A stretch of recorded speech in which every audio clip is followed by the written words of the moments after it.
In a world of glitz and glam, flashing lights and screaming fans, most people are unaware of the war that rages behind the scenes. And that war includes your favorite artist and your favorite songs. This is The Dark Side of Songwriting. Hosted by Nayim Edwards. But we also have to have an organized effort against gangs. Just as in a previous generation we had an organized effort against the mob. We need to take these people on. They are often connected to big drug cartels. They are not just gangs of kids anymore. They are often the kinds of kids that are called super predators. No conscience, no empathy. We can talk about why they ended up that way, but first we have to bring them to heel. And the President has asked the FBI to launch a very concerted effort against gangs everywhere. But we also have to have an organized effort against gangs. Just as in a previous generation we had an organized effort against the mob. We need to take these people on. They are often connected to big drug cartels. They are not just gangs of kids anymore. They are often the kinds of kids that are called super predators. No conscience, no empathy. We can talk about why they ended up that way, but first we have to bring them to heel. And the President has asked the FBI to launch a very concerted effort against gangs everywhere.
But we also have to have an organized effort against gangs, just as in a previous generation we had an organized effort against the mob. We need to take these people on. They are often connected to big drug cartels. They are not just gangs of kids anymore. They are often the kinds of kids that are called super predators. No conscience, no empathy. We can talk about why they ended up that way, but first we have to bring them to heel. And the President has asked the FBI to launch a very concerted effort against gangs everywhere.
All right, do we got sound yet? This shit blowing the hell out of me. Is there any sound? Oh my God, bro. Okay. Oh my God. This is what I'm talking about. Happy New Year, y'all. Thank you, Theo, for confirming. All right. So what I was just saying was, damn, dog. I ain't about to start it up. I don't give a fuck. Right before we get started, I don't know if y'all knew this or not, but bitches is out here upping the price of the food stamps. So you know how like food stamps used to be 50 cents on the dollar? Now, if you want to buy $300 of food stamps off of her, she talking about $250, $275. I'm gonna have to deal with that one day, but that shit just bothering the fuck out of me. So today we have yet more people parading these children around, more people getting out here selling our children death, selling our children destruction, selling our children up the fucking river. Blame Biden. But they would never, ever have their children out here like this. Check them out, Joe.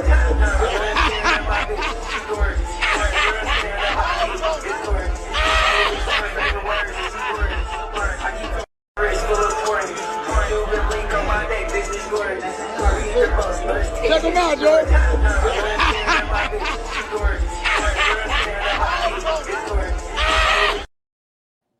Hey, go see that calm. I'm got that shit to make a nigga go on walk now. I'm the type of niggas up streets that styrofoam. You type of nigga. Hey, go see that calm. I'm got that shit to make a nigga go on walk now. I'm the type of niggas up streets that styrofoam. You type of nigga.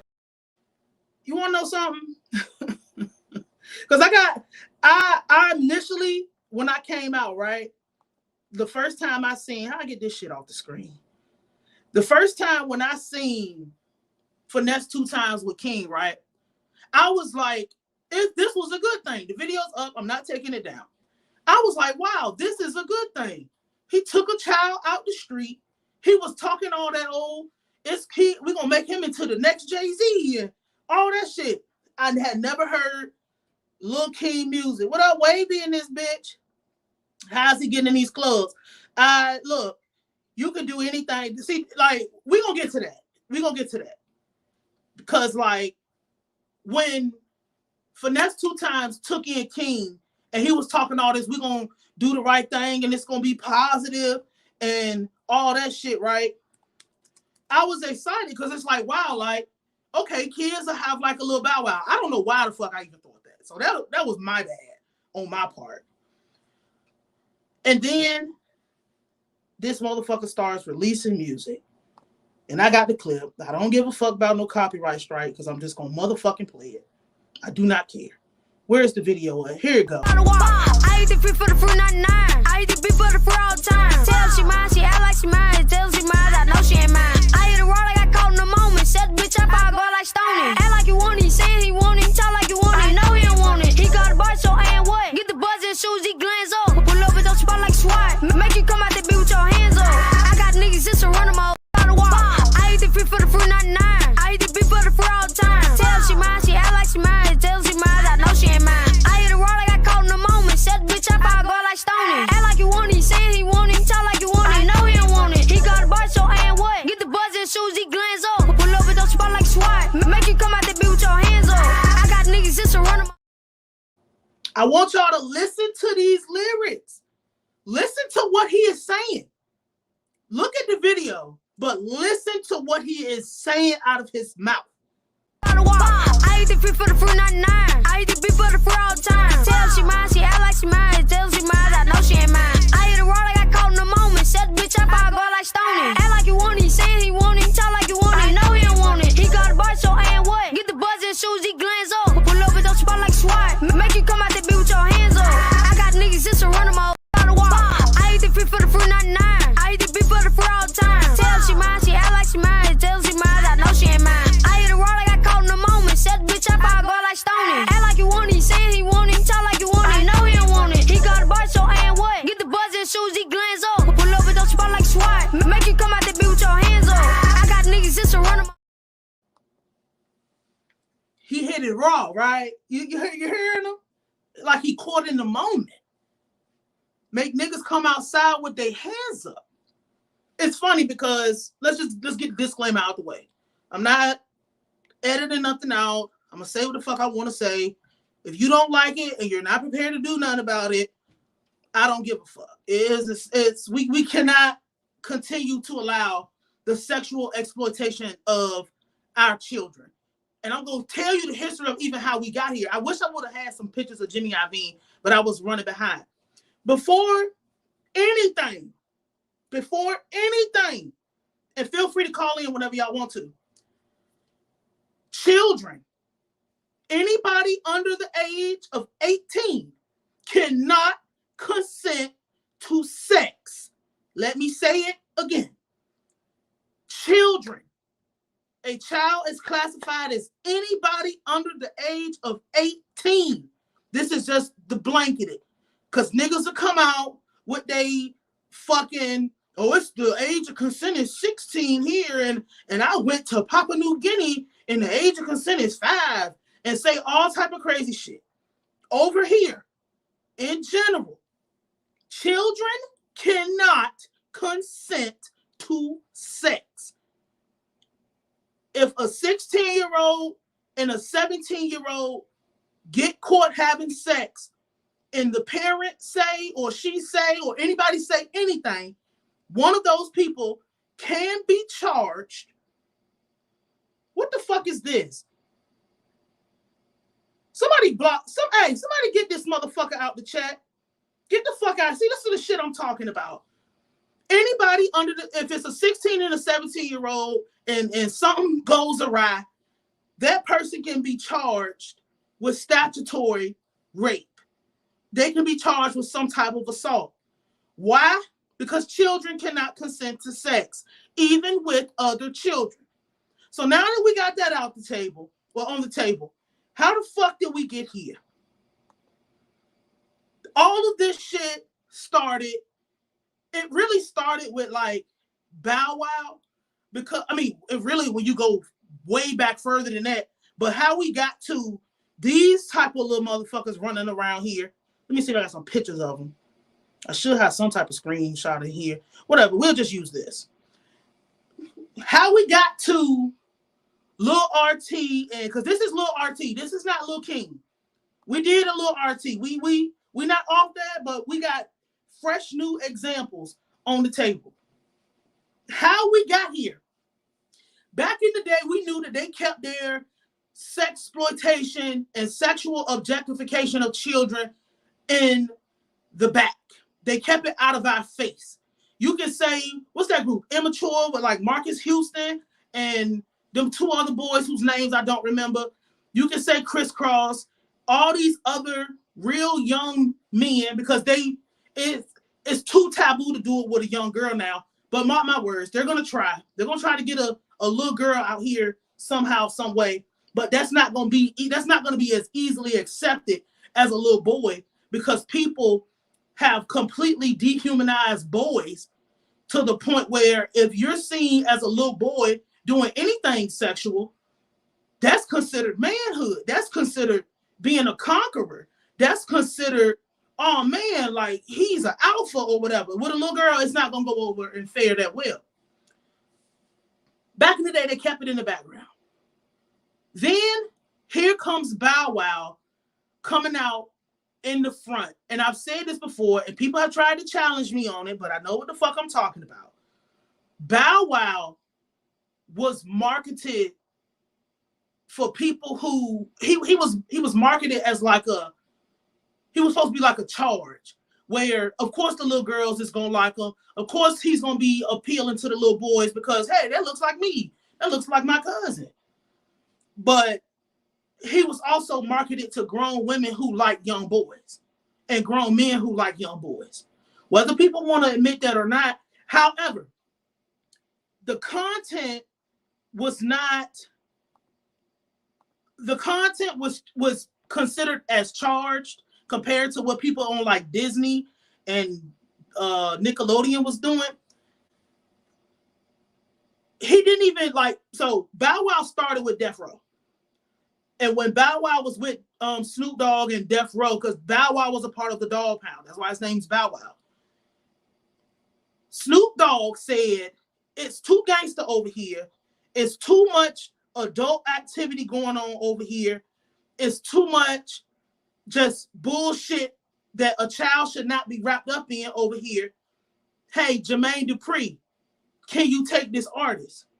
And Jermaine Dupri ended up getting Bow Wow because Snoop Dogg and Corrupted them and Nate Dogg and all them felt like this was too much for a child, and we did not want to corrupt the child.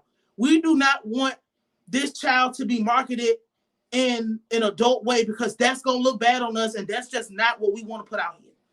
Even though that was still charged up with Bow Wow's content. Remember, Bow Wow's first song that actually had cussing, even though when you listen to his old music, you can hear where they just basically bleeped out the cussing. When Jermaine and Brian Michael Cox and Snoop Dogg and all of them people was writing the music, you can hear like, what's that song? Hair nappy, but I'm happy, pocket full of dough. From the, what's my name? From the CO, representing so-so.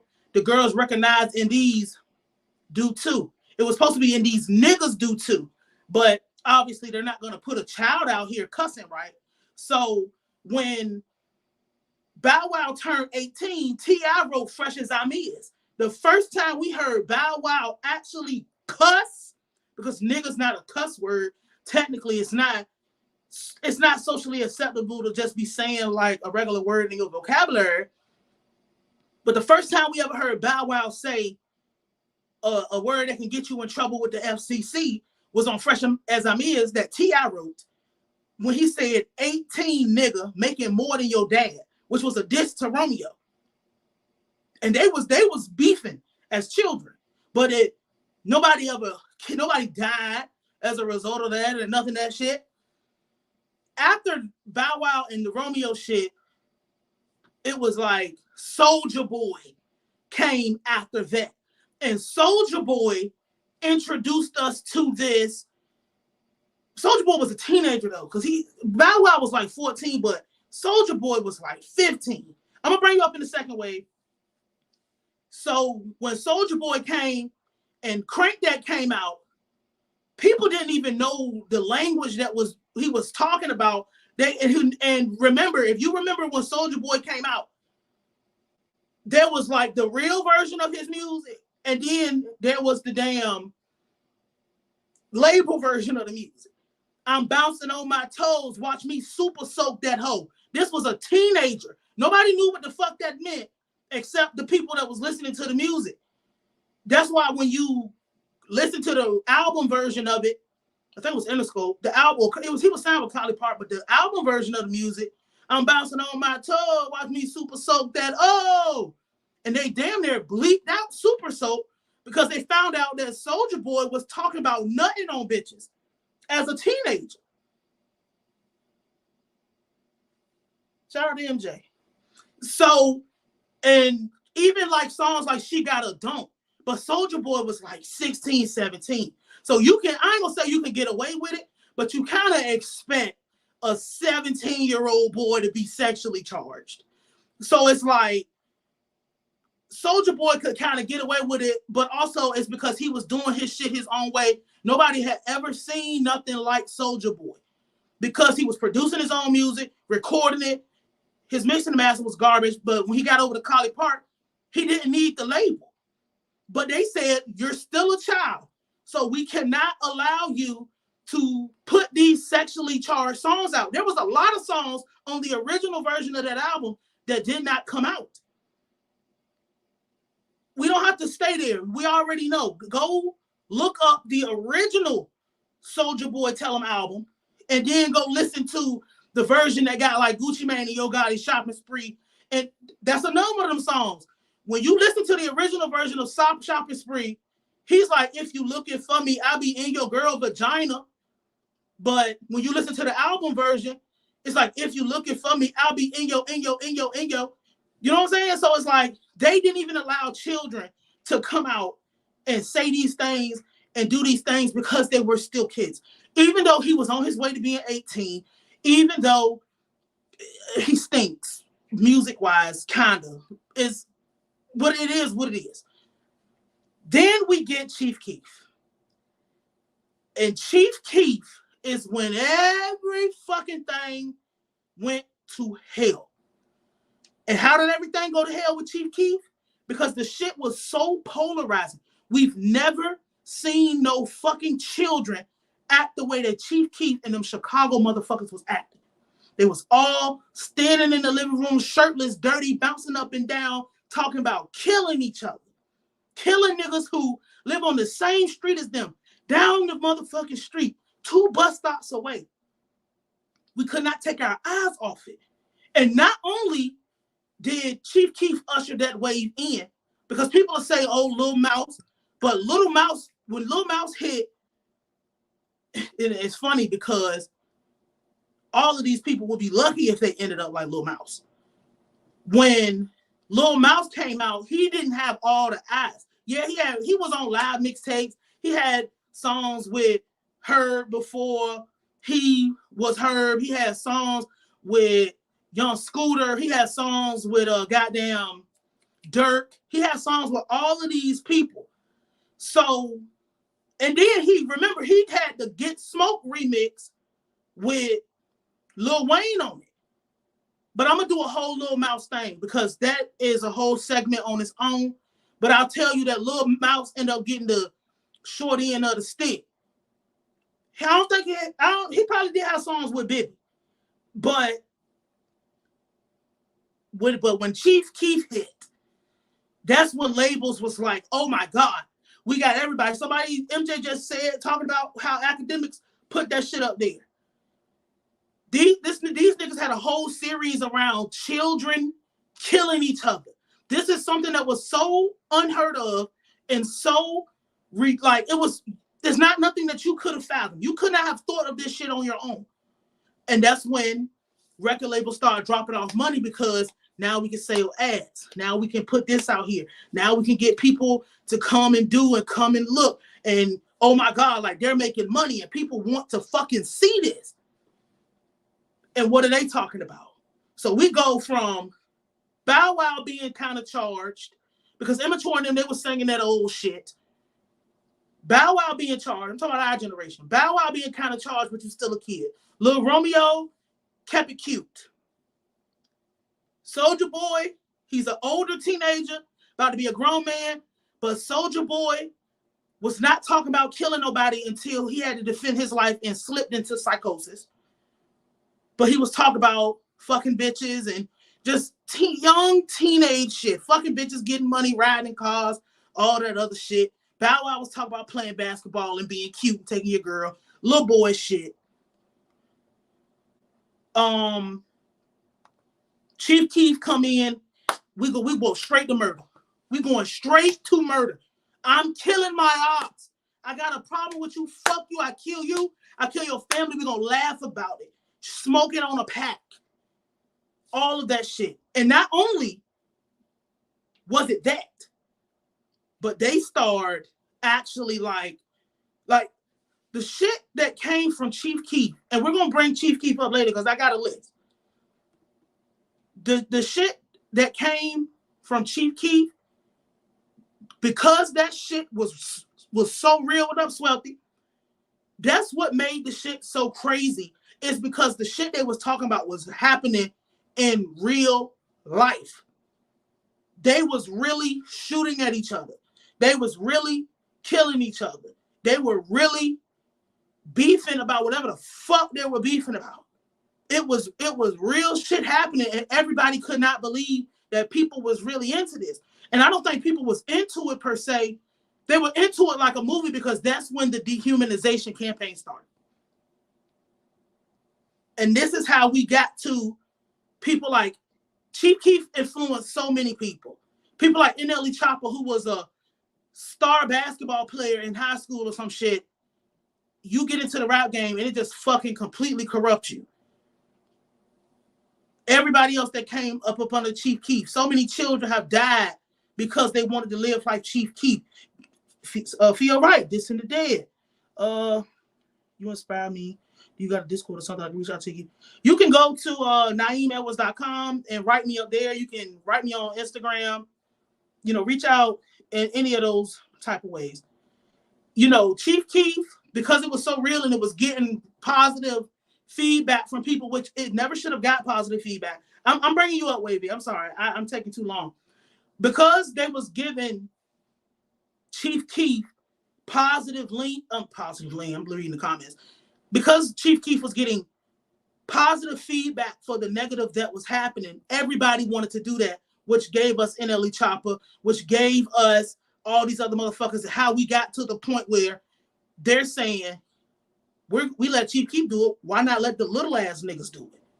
So let's bring Wavy up here, and then we'll get to our list. Yo, what's good, Nayim? How you been? How you good? I'm doing good. How you doing? I'm good. Thank you for having me on again. Appreciate it. No problem. What's up? Talk to us. Yeah, you were so on point. You said a majority of what I was already gonna say. So, but I do have some other points to kind of like bring it into, I guess, perspective. So we already know the music industry, you know, they groom all that stuff. We already know about that, underage people, these record labels. So I think with hip hop music is that it was the perfect genre for a lot of things because it's youth based, right? Like no other genre is as youth based as hip hop. Like in hip hop, like it is kind of an accepted ageism factor in there. Like, oh, we, you know, young nigga this, getting money this, you wash, blah blah. There's a constant out with the old, in with the new type of mentality with hip hop, which is why I think, you know, because you actually gave the whole timeline as far as like the young rapper, the young nigga rapper, right? So you already covered that, and I think that's kind of like the formula that labels have been running with for a long time. The grown man rapper kind of fell out of style in the late 2000s with Soulja Boy, and then you brought Chief Keef and Young Thug and all these other guys, right? So you look at the SoundCloud era, for example. These are like teenagers, you know, rapping about drugs, violence, all that stuff. Just kind of really setting the formula for what labels would be looking for in an artist to, you know, as far as like that look, right? The dreads, the drugs, the face tattoos, all that stuff.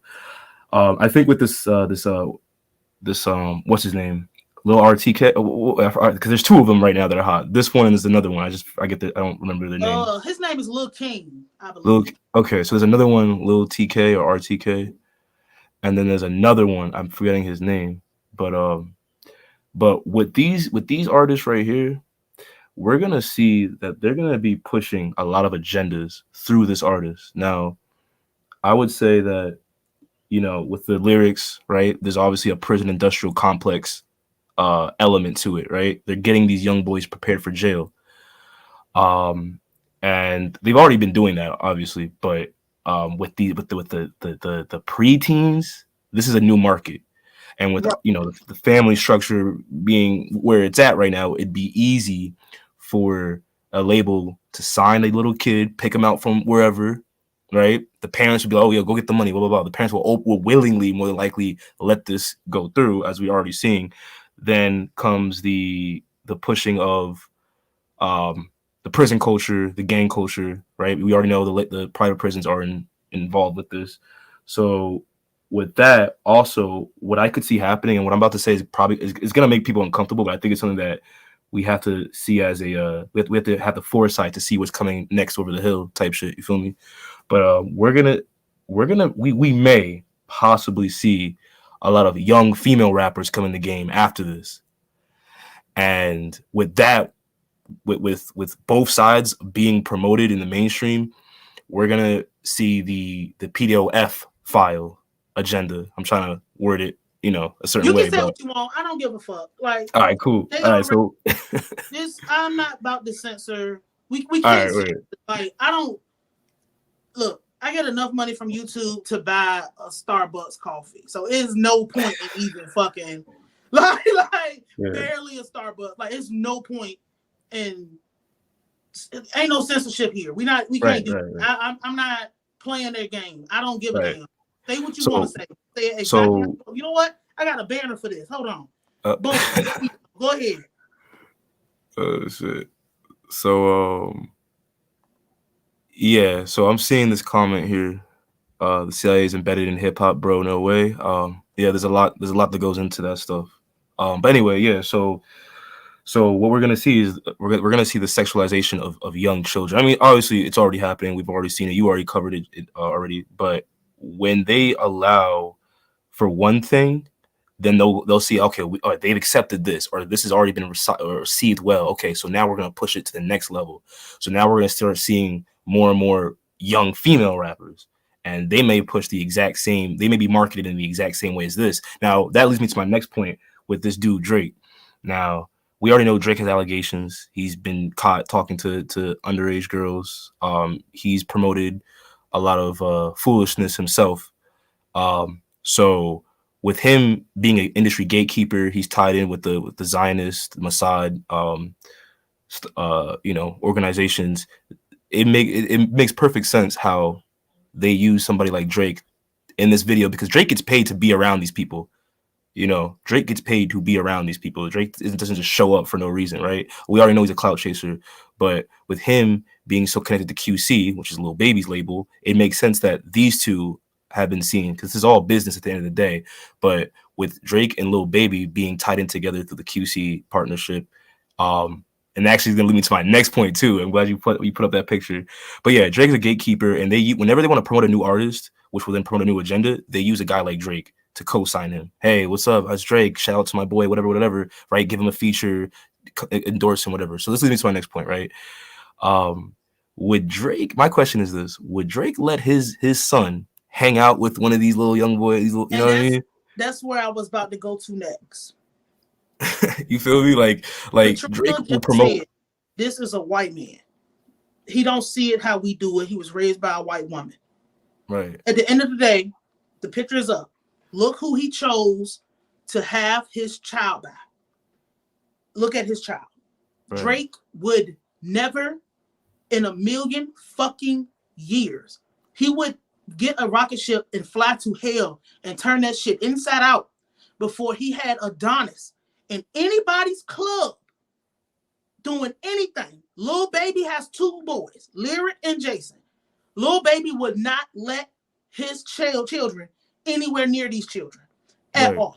There was a whole thing that came out was, oh, is Lil Baby kids, Lil Baby's son too feminine or whatever? And I'm just thinking to myself, he probably want his son feminine because he's terrified of his son coming out like Lil RT, coming out like whatever the fuck Lil King Little Mouse and little whoever the hell, because their children will never cross paths with these children. Exactly. They will never be in that condition. Bro, these people, families, and this is my whole point of even doing this live.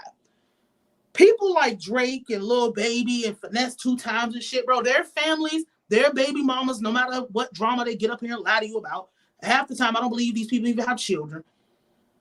They families are kept in the castle like Princess Peach. Their families are put up somewhere away where they can go outside and not have to worry about being murdered. They can go outside and not have to worry about nobody picking on them or hurting them or doing nothing to them. Their children are not in danger of any fucking thing. Their children have way more diverse experience than your children ever will. And they would never be caught dead anywhere near us as regular people. This is, they go to work and then they go home and take the costume off. Right. Their kids don't have to live with our children. Their children don't even probably know half of the shit that's going on out here because they don't even let their kids have phones and shit. So you're gonna tell me that this is okay? Let me play this again. What do you? Because I got other videos too. This is okay.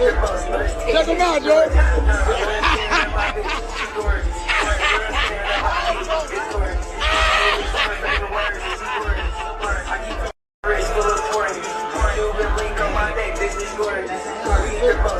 Check them out, Joe.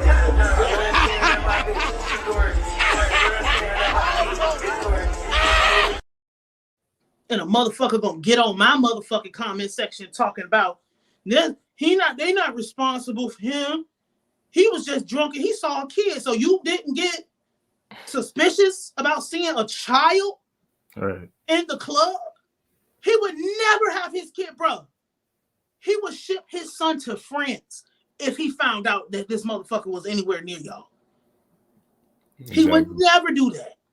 And my problem going after that is, how don't motherfuckers see that this is wrong? How do you not understand that, hey, this is the beginning stages of not just dehumanizing you.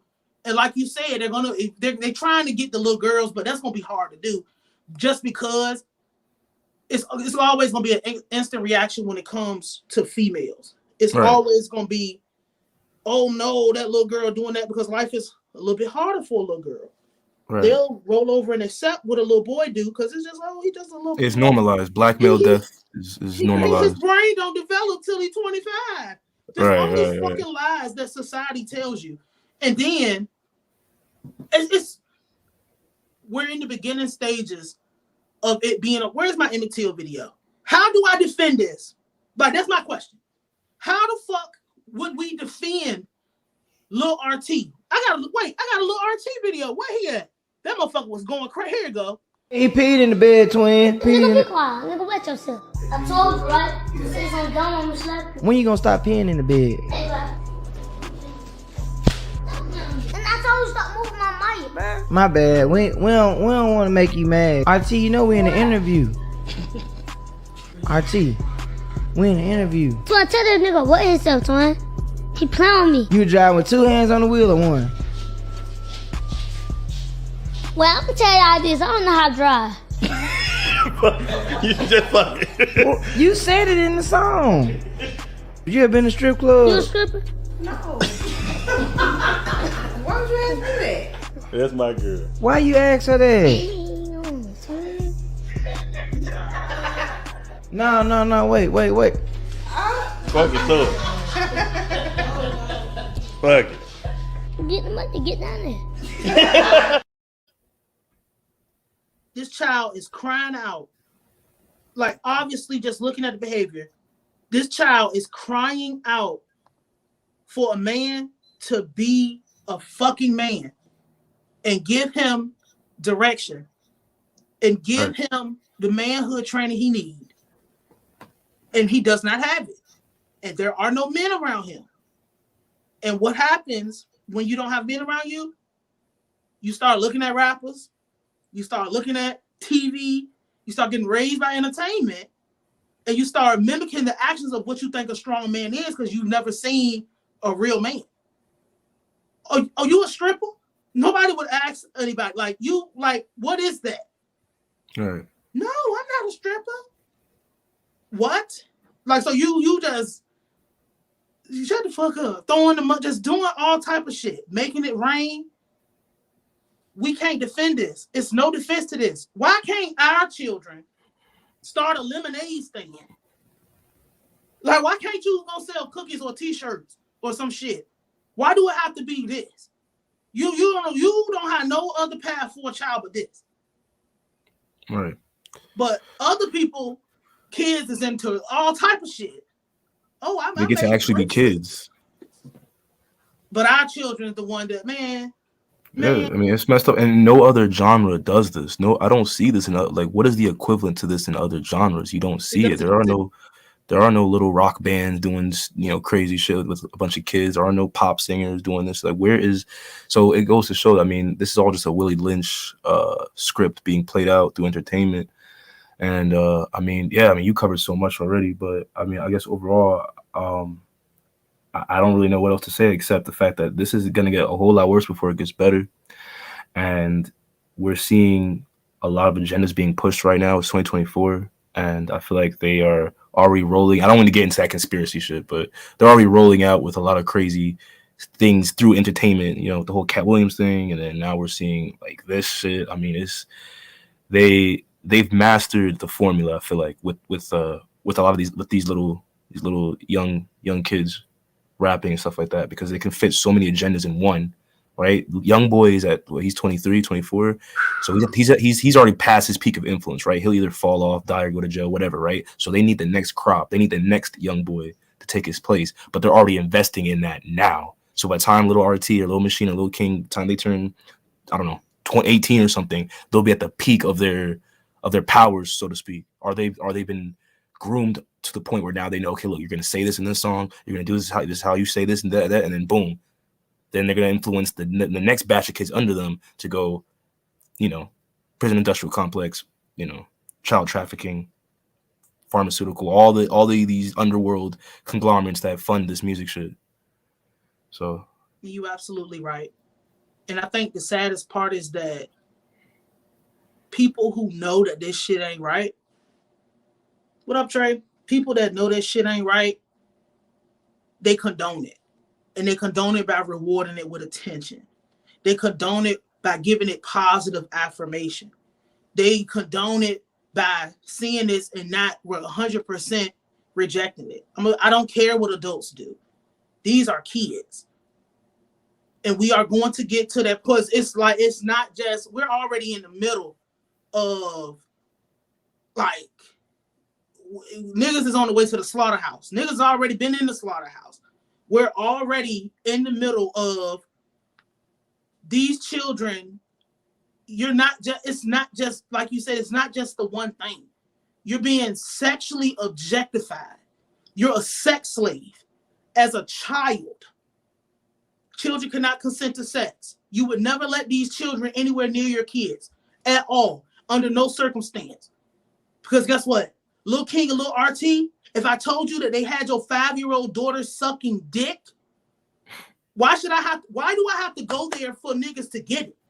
Why do I have to put the imagery out there? Possibly can get me banned. Don't care. But why do I have, man, you so right, Katrina. And this shit is sad. But it's like, why do I have to put this imagery out here for motherfuckers to understand?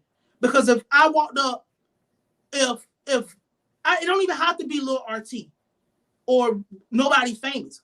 When this shit happens and everybody see it and then they see us and we don't say nothing or do nothing about it, we worry about a nigga who in his grave and ain't never getting up.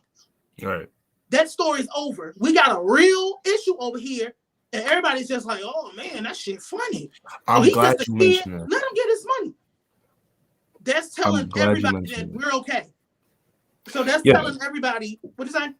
No, I'm glad you mentioned that. I was gonna say really quick. I don't mean to interrupt you, but yeah, I mean the fact that right now urban media is so focused on old shit that does not matter, dead people whose careers are long gone, instead of putting our attention towards this, because there's not a lot of attention on this thing right now. So I can't help but feel like that was on purpose, because I mean urban media, black media I'm just gonna say how it is. It's used for the forefront of degeneracy. Facts. And it's used as a distraction mechanism. But when everybody else see that we react to it by giving it money, giving it positive attention, not pushing back against it, that makes it okay for people like Lil Boom to go to Walmart and take pictures of your 10-year-old and grope her. It makes it okay for 5-year-old, I'm trying to use a 13-year-olds to get online and twerk. It makes it okay for a grown man to ask your teenager what that neck do. Oh, it makes it okay for, bro, when that grown-ass woman had that baby by Chief Keef as a teenager, and we said, oh, that nigga just getting it in, instead of nailing that bitch to the cross and crucifying the fuck out of her, that let everybody know, oh, it's okay to fuck our children. And then the pedophiles come through. Adam 22. And then it's like, how the fuck we gonna, you said it was okay for Chief Keef to have a baby by a 40-year-old bitch. Right. He was now 16 with a 30-year-old baby mama. That's okay. Now I don't know if you know about this, but like Adam 22, there was a story that came out. This was like I don't know, a year or two ago. But Adam 22 got a underage girl. He got caught with an underage girl during he was touring, or he was with Lil Pump, who was like I think he was 17 at the time. He was with Lil Pump, and Lil Pump was with a bunch of underage girls. And Adam 22 got involved in some shit, and that shit got swept right under the rug. Nobody talked about it. Nobody said anything about it. No media coverage, academics, nothing. And this is the same dude that will probably end up interviewing one of these kids. And when that happens, that's how you know they've entered the next step, because you don't get to an Adam 22 interview without going through certain processes through to the industry, whatever it is. So I just want to say, mark my words, when we see an interview with him, then you already know what's up. You already know it's in full effect. And it's so crazy because it's like, do motherfuckers not understand when we let these things slide that it's only gonna trickle down to us? Drake, in his porn star baby mother, he had all her information scrubbed off the internet. Lil Baby and his baby mother, who was rich and famous, and well, she was famous in the hair care industry and shit before him. These people are not gonna have to deal with the effects of your child crying at the bus stop. This is a real story. I was there for this. A child crying at the bus stop because their mama kept coming outside in the booty shorts and the kids was picking on him because he was embarrassed. They don't have to deal with that. They don't have to deal with motherfuckers sexualizing their kid because you said a child was okay with sex. You said a child was okay with sexual activity. So why is your 12-year-old denying me a 30-year-old man? Why would she deny me? She likes sexy red, right? And that's people's logic. It doesn't make any sense. But that is exactly the road that we're on. And it's gonna be, I'm telling you, they're gonna legalize pedophilia. We're gonna get there. They're gonna legalize pedophilia. And this is the step towards that. Our entertainment to condone. Oh yeah, Lil Artiste 12 and his baby mother's 25 years old. And it's okay. She's okay with it. He's okay with it. I'm gonna take care of my kid. Let me bring this here right now. This gets into that like kind of spooky lane. But I just gotta mention this because it kind of makes sense when you apply it to the music industry, the people that run it, and the acts that go about in the music industry. But in the Jewish Talmud, there is which for those of you who don't know, the Jewish Talmud is an ancient occult scripture in the Jewish religion. Not all Jews follow it, but the ones that happen to be in positions of power, they follow this. In one of the scriptures in the Talmud, it says that a Jew can have sex with a child as long as they're under the age of like 12 or something like that, or 13 or some shit like that. Now, I know that sounds crazy to some people, but there are people who are in positions of power who study this stuff, who adhere to this stuff. And it just so happens that, you got dudes like Drake, you got dudes like, all the, Leonard Cohen in positions of power, Todd Moskowitz, Jimmy Iovine. These people are all of that same bloodline. So when we see the practices in the music industry, and then you connect it to the people that run it and what they believe in, it makes sense why we see what we're seeing now, or what we've been seeing for the past, I don't know, 40 years or so, 30, 40 years or so. These people also practice Kabbalah, like someone else in the chat just said, mentioned Kabbalah, which is witchcraft. Dudes like Rick Rubin, who's a Jewish producer, he's been around since the beginning of hip hop. He was originally a heavy metal producer. Like he used to work with like the heavy metal bands, and then somehow he was able to cross over into rap. He was producing for Beastie Boys, Jewish group, whatever it is. But then he started to get into the Run DMC, the Def Jam, family, stuff like that. And he's big into cymatics, which is sound frequency manipulation and stuff like that. I mean, this stuff gets so deep that I know we obviously don't have the time to discuss this now. But I think that when you hear this shit, when you learn this shit, and you see what these people up top study and they put into our entertainment, it's crazy. It's crazy. You're right. I know about the frequencies and stuff because I be into, just knowing the science behind what I do. But this is my thing, because this is on the list too. It's funny that we have traded, as a society and a culture, we've traded meritocracy and things like that for money. We've literally sold our souls out to be a part of things because we've taken other people's version of what success is supposed to be. You right on the money, that mind control. That's what I was going to say. We're at the point where everybody's brainwashed. It's taking years to get to this point. Motherfucking J. Edgar Hoover did his fucking thing. Ronald Reagan did his fucking thing. Because although we're seeing all of the shit that they put in, all of the COINTELPRO, all of that crazy drugging and mind control and all that shit is happening today. People can't even remember a time when shit wasn't fucked up. We have there are children that are born today that didn't even know a white person could be president. Right. So it's like, it's not going to be overnight, but we're in the slaughterhouse, all about to get fucking clipped out and clipped over because people want to be like something that they're not. You want to be a part of groups and be a part of societies that don't have nothing to do with you. And if I say, whoo, we finally got R. Kelly, and a motherfucker brings up Harvey Weinstein, what the fuck does that have to do with us? I'm worried about this. I don't give a fuck if they don't want to punish their predators. If I say, woo, they got Bill Cosby, and you say, what about Kevin Spacey? That has nothing to do with us cleaning our house.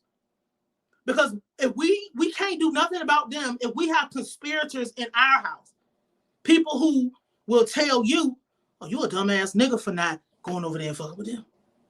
Making you feel like you didn't accomplish shit, you didn't do shit with yourself, gatekeeping, stealing everything you motherfucking do, because they want to be a part of somebody else's system instead of building our own system. And this is what I'm falling into, like us not blaming, like we are old enough now because we're gonna have to be the people to fix it, or else we're probably not gonna even have children or have families or have more children or go on and do anything because we're not gonna be around for it. We have to make a decision. We're at a crossroad now. Do we want to continue to be a part of other people's shit, or do we want to go and make our own shit? Thank you, Zinko. Do we want to go and make our own shit so we don't have to worry about, oh man, I can't say pedophile on YouTube? No, we don't have enough. We don't value having each other back. We don't value the shit that we create because it didn't get validated by somebody that don't understand you and don't get no fuck about you. People who already sold their life and sold their soul to fucking conform to systems that hurt us. Tell our young boys, because when the young boy falls, we don't have to do nothing to the young girl. She's gonna die off anyway. She's gonna die. She's not gonna have a man to marry, or she'll end up like Serena Williams or Eve or one of these other motherfuckers that run to another society. She's not gonna have anybody to protect her.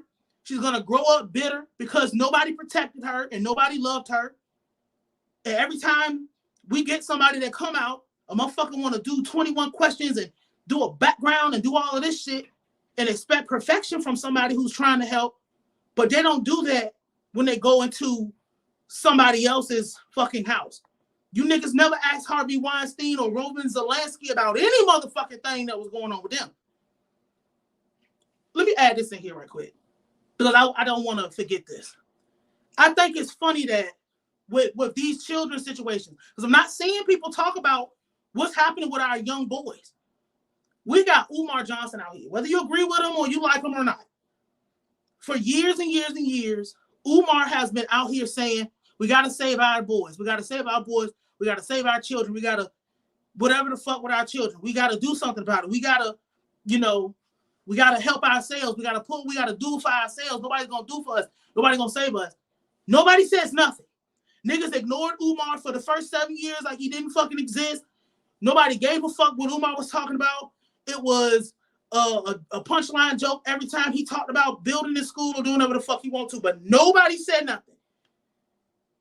As soon as Umar goes on a podcast, what up, Keeping the G News? That's Sean. As soon as Umar goes on a podcast and say, Eminem can't be the go to nothing. Cool, he's skilled and everything. Now all these niggas, all these niggas come out defending the white dick. All these niggas who you clearly can tell you lay on your back and you take pink meat because that's what you're doing. Now you acknowledge Umar. So it was not a problem when Umar said we have to save our children. They're trying to kill our children. They're trying to they're drugging our children. They raping our children. They sex trafficking in our children. You niggas didn't have nothing to say. Let's do something for us. Let's do for ourselves. Crickets. Eminem's not the best. Oh, fuck Umar. He racist. I saw Fredo Bang, Lord Jamar. What's that old ass? It's another one of them old ass fucking Hotep niggas. Goddamn, who the recent one? Mav Hoffa. All them motherfucking people up north. Just, so, even with Colin Kaepernick say, let's step back because the police is killing us. Niggas could not stop playing multi-million-dollar niggas already, guaranteed to get paid no matter what, could not stop fucking playing a sport for 1 fucking week to ensure the fact that people understand that killing us is not right. Unjustly killing us is not right. Fuck Colin Kaepernick. Fuck all of that. Fuck y'all. Fuck Black Life. I need the Cowboys in the SEC. I don't even know shit about sport. I don't know. Like, we couldn't even do that. But if we start reacting to you niggas the way that you act, and I'm talking about the civilians, us regular people on the street, not rich, not famous, not kept bitches in the castle like Princess Peach. If we start reacting to you the way that you react to us when we say you shouldn't do that, I say no sexploitation of children, no sexual objection of children. Children cannot consent to sex or sex acts. It should not be coming out their mouth, period. You push back on me. That's not my kid. I ain't got to raise him. I don't give a fuck. So if I treat your child like that's not my child, that's not my business, and I blow his fucking brains out for trying to carjack me, and I get on the news, and you crying, oh, you ain't got to shoot him 20 times. Yeah, I did. Because you told me that you ain't give a fuck. You told me the community didn't fucking matter. You told me that if somebody is doing something to me, I should defend myself. I shouldn't have no mercy on your fucking child. Why would I? And that's how everybody's looking at it. A 9-year-old, Tamir Rice, they said it was a gun. I still don't believe that. But they said Tamir Rice was playing by himself in the park. I watched the video last night because I was going to pull it, but I didn't want to put it up here because it just didn't feel right. Tamir Rice was in the park playing with a gun. They pulled up and just shot his ass to death. Cold blood. Both them Jean was sitting in his house, minding his business. That bitch broke in there and murdered him. He never did nothing to nobody. He did everything right in fucking life. And ain't nothing happened to the people. But she went to jail, but she'll be out soon. Why should I treat you any different than how they treat all of us? Because this is what happened with the COINTELPRO and how it happened with us today. They're putting us against each other. Not understand, and we don't get the fact that, hey, the righteous and the unrighteous. That's just the easiest way to put it. The unrighteous people are mad at the righteous people. The righteous people are mad at the unrighteous people. Unrighteous people are terrorizing righteous people right now. You sexually exploiting everything. Everything is terrible. And the dominant society is rewarding you for terrorizing us. We get fucking tired of it. And now we're attacking you. And now we're attacking each other, going back and forth. And then when we get tired of attacking, we can go to the system and say, get them the fuck out of here. The system get you the fuck out of here, then they enslave the rest of us. Hold on, I got something to play. Cause what that man say? What this is here? They not kids, they cowards. They know right from wrong. You know not to walk in that street if you see a car coming. And that's all that matters. Don't keep on talking about no kids. Don't no kids do nothing like that. Them not kids, those are demons. And they need to be dealt with. And they are. Ago. They not kids, they cowards. They know right from wrong. You know not to walk in that street if you see a car coming. And that's all that matters. Don't keep on talking about no kids. Don't no kids do nothing like that. Them not kids, those are demons. And they need to be dealt with. And they are. And I don't think people understand that condone any child doing any adult activity, selling drugs, selling ass, selling dick, fucking bitches, doing anything that adults will be doing. You don't understand that everybody is being shifted, because we're pretty much there. We're being shifted to objectifying your child. This man just said they're not kids, they're demons. He didn't even acknowledge you as a human fucking being. You're a demon. So what I'm supposed to do? Just let your child rob me? I'm gonna murder your child. Cold blood, and I'm not gonna feel bad about it. It's not gonna be one part of me that gives a single fuck if I have to gun a child down. And I never was one of those type of people. I can walk away. Hey man, you got it. But if your child try to harm me, I'm going to kill them. It's not going to be no other way. It's not going no other way. Yeah, no, that's yeah. I don't even know. That's where we're at. Bro, you used to could. So, long time ago, maybe like the late 90s when I was like 8 or some shit. Or 7 or whatever. I'm 30 years old. You would have to, the worst you would have to worry about riding through a neighborhood is a kid throwing an egg at your car on April Fool's or on Halloween. Yeah, now I remember that. You have to worry about if somebody's going to, you think I went to work all fucking day? I was at work today. You think I went to work all fucking day dealing with all this work shit to get off work and a child take something from me? Nigga, right. I'm already mad because I had to go to work. And then your fucking mama and your fucking delusional family will be on TV. You ain't have to do that. That was my kid. It was a good kid. Stop, Darlene. No, it's fucked up because if I got up here, because see, it's not illegal to sex traffic black children. It's not illegal. Even if it's not just black children, because I've talked about Disney, I've talked about Nickelodeon, how Theo brought up how Dan Schneider had a foot fetish. I got the books by the girl who wrote Jeanette McCurdy. I'm glad my mom died.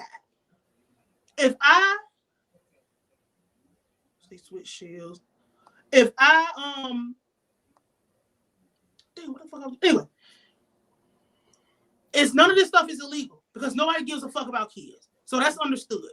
So if I told them I'm gonna get on my platform and tell you to kill your abuser, I'm going to get up here and tell every child that is being molested, I don't care if you gotta catch them in your sleep, I don't care if it's your grandma, I don't care if it's your mama, I don't care if it's your little brother. If they molest you, murder them. The police will be at my fucking door. They will come, they will get me for terroristic threats. They will come and they will get me. I got suspended last week off Instagram for terroristic. I didn't say anything. Just making shit up. They will come and get me. But this motherfucker, unless maybe some people missed it. Where's the video of this nigga? Rapping about nutting and bitches and she ain't mine and all these. I eat the free for the free 99. I eat the beef for the free all time. Tell she mine, she act like she mine. Tell she mine, I know she ain't mine. I hit a raw like I caught in the moment. Set the bitch up, I go like Stoney. Act like you want it, he saying he want it. He talk like you want it, know he don't want it. He got a bar, so and what? Get the buzz and shoes, he glance up. Pull up with those spot like SWAT. Make you come out the beat with your hands up. I got niggas just to run them all out the wall. I eat the free for the free 99. I eat the beef for the free all time. Tell she mine, she act like she mine. Tell she mine, I know she ain't mine. I hit a raw like I caught in the moment. Set the bitch up, I go like Stoney. Act like you want it, he saying he want it. He talk like you want it, know he don't want it. He got a bar, so and what? Get the buzz and shoes, he glance up. Pull up with those spot like SWAT. Make you come out the beat with your hands up. I got niggas just to run them. I never wanted to be one of them people that was just like, I ain't having no mercy on nobody at all, but you can't even take that chance, bro. Somebody be done killed your fucking mama because she's out of the fucking loop about what's going on out here. And this thing, I just want to throw this in here, this thing that we got in our community, I love you enough to die for you. No, fuck that. That shit is done. That's old, bro. Love your people enough to live for them. Because what the fuck is your family going to do without you? What the fuck? How are your people going to go on? Hold on. You got to call in. Call in. You got to call in. We can't have that. Call in. Oh, yeah, call in. You got to call in. The link is pinned at the top. You got to call in and explain how he riding. He not riding. That's not it. If he's riding until he rides through the neighborhood and kills your grandmother for trying to get her mail. Right. Now, can I make a quick story? Fucking your child in the auditorium. Can I just make a quick story? Say a quick story real quick. That ties into this. So call in. She got to call in. You got to call in. We can't have that, bro. Go ahead. So there's this whole like thing called like the lobby boys with Jim Jones and what's his name and stuff like that. Basically encouraging niggas to just be niggas in public areas and stuff like that, where you know your mom, your grandma, your kids go play or whatever it is. There's these two niggas in my apartment complex one day that I saw like in my main lobby to like inside the building, right? To go like there's basically the lobby, there's the stairway goes up to all the apartment doors, whatever it is. I'm walking out the building. I see these two little hoodlums smoking blunts in the middle of the stairway. Mind you, I live in a pretty like gentrified neighborhood, to say the least, right?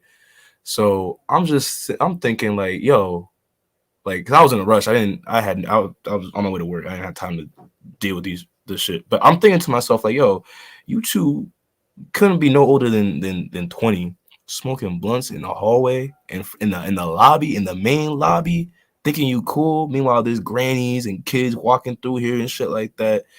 And you think that's cool?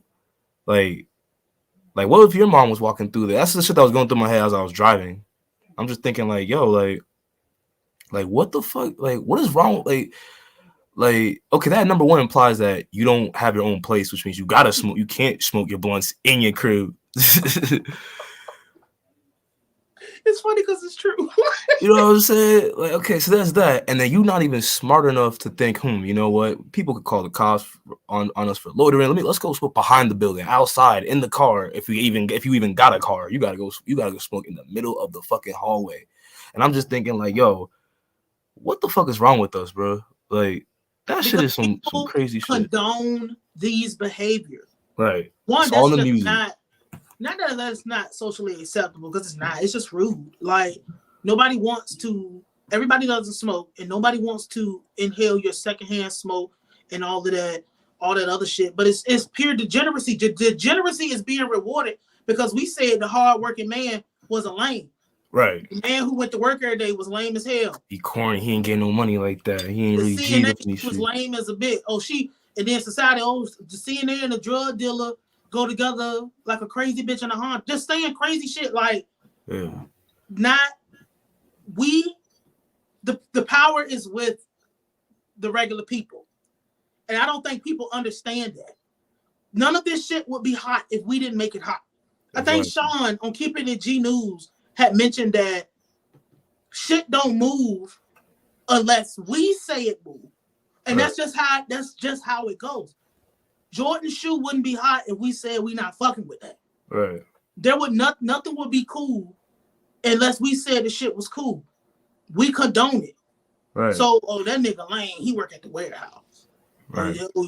I'm gonna take your bitch from you because I just feel like you don't deserve her. just all type of crazy shit. All type of shit don't make no sense. That's why I say our media, our pop culture is the face of degeneracy, because no other genre or subculture promotes the things that we promote.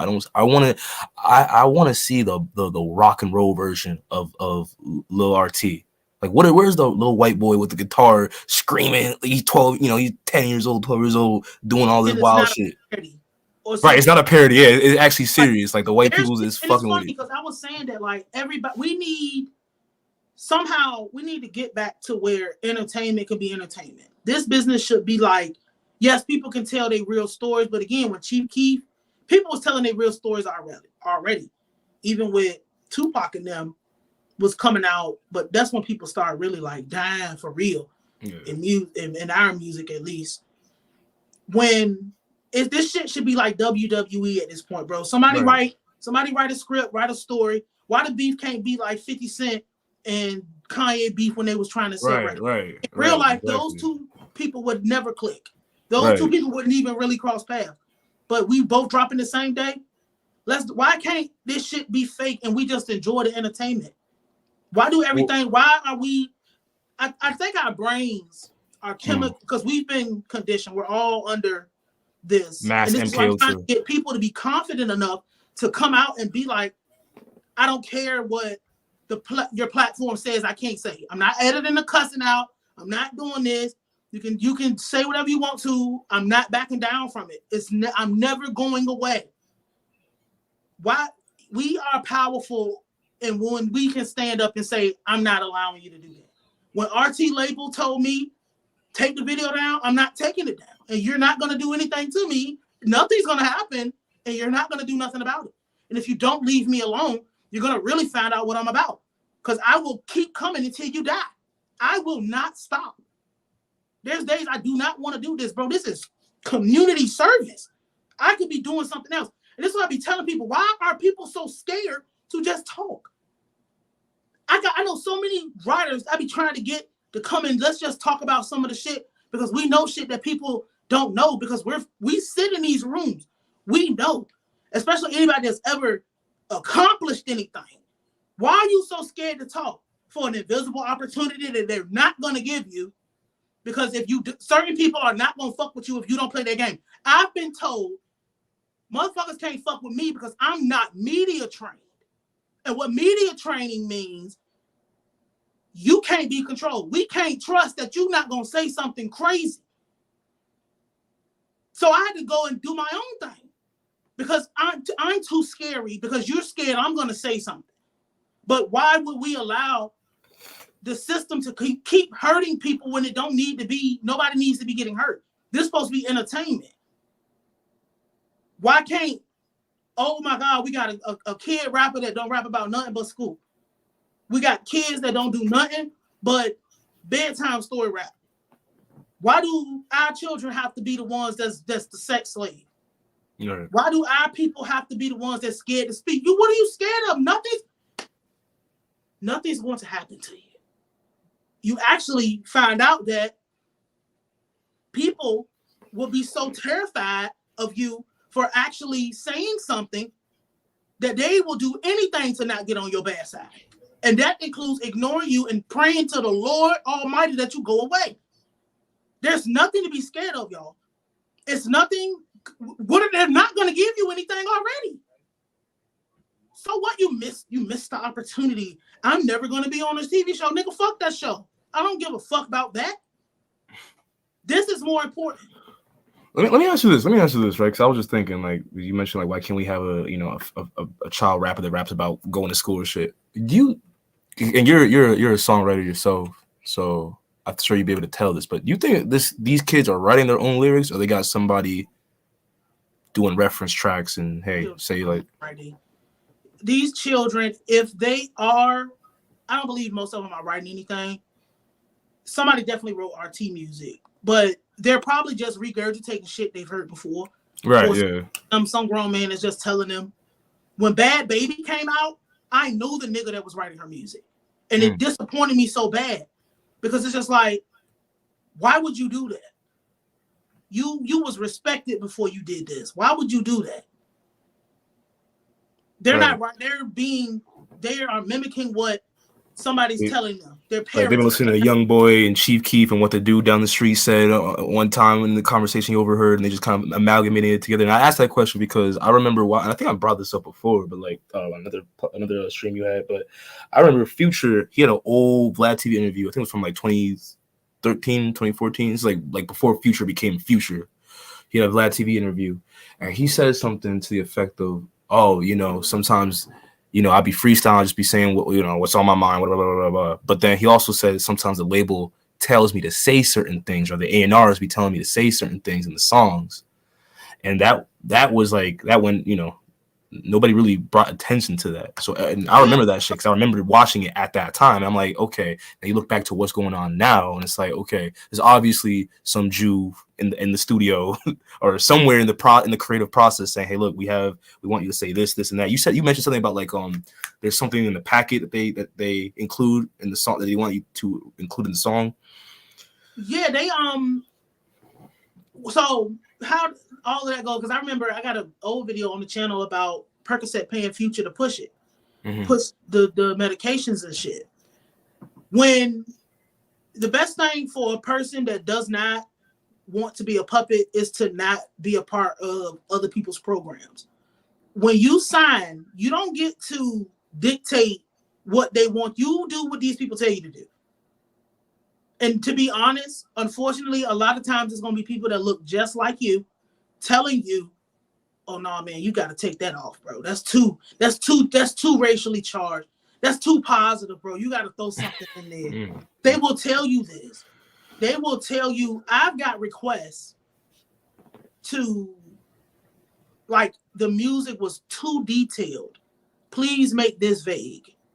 Like, as literally as vague as possible. And I'm not even talking about for like an artist. This was for like a commercial. They need it as vague as possible. Right.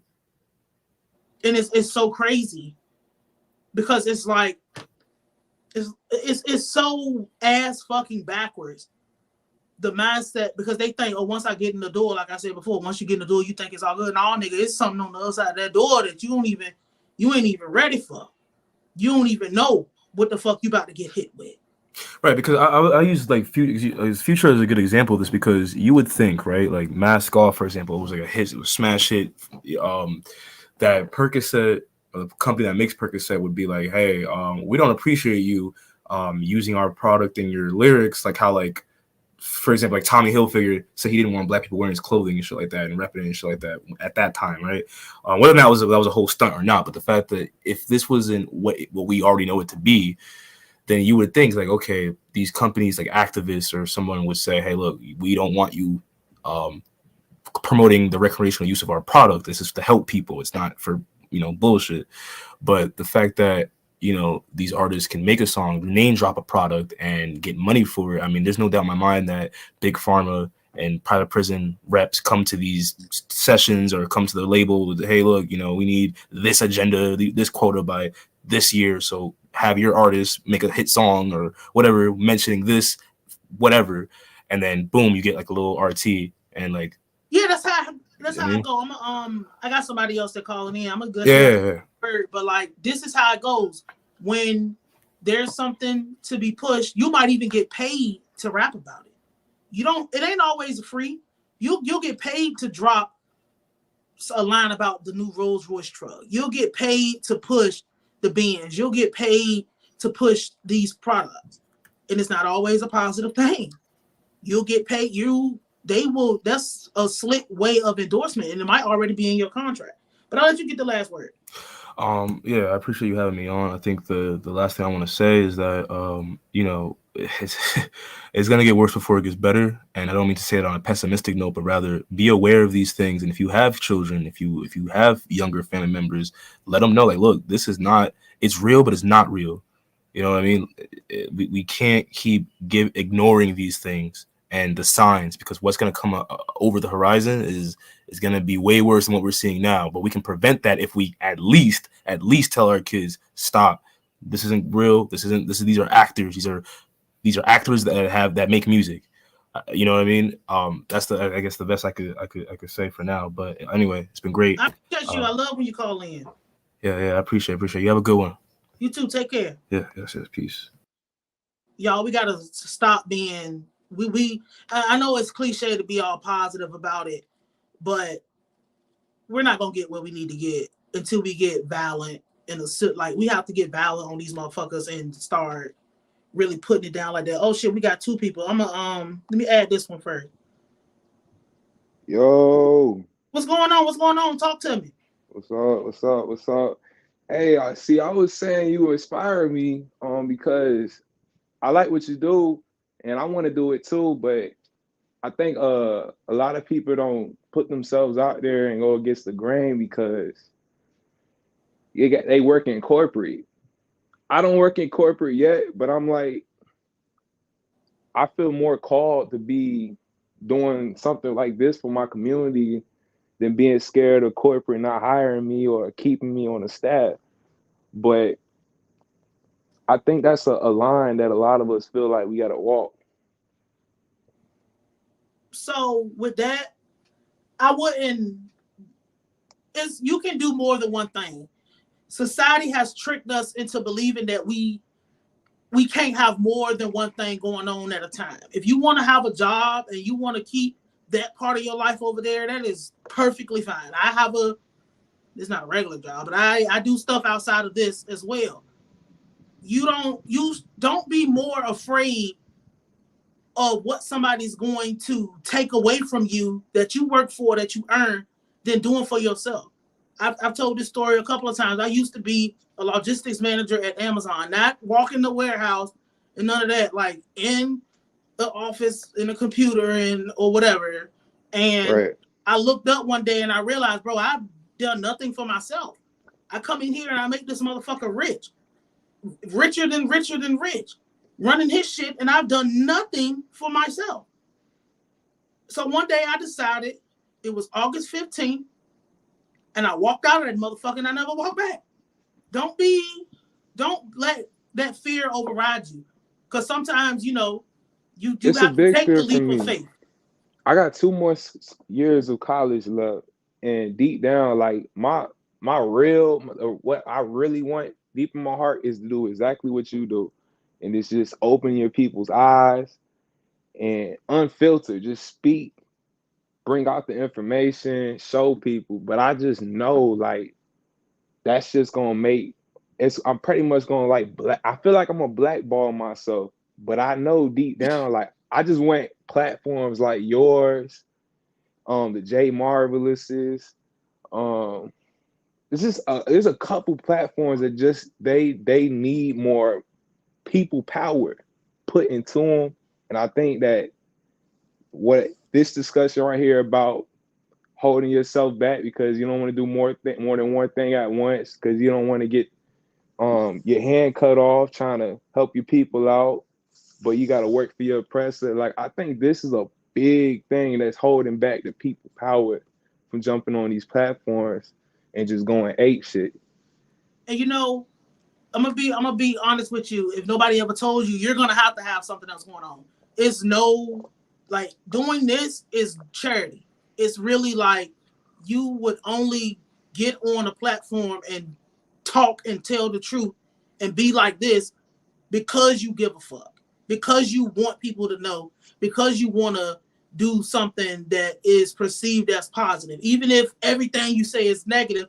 But that's how you can get your message across. You're gonna have to have something else going on, because these niggas will have you in the po house very, very fucking fast. They get very scared.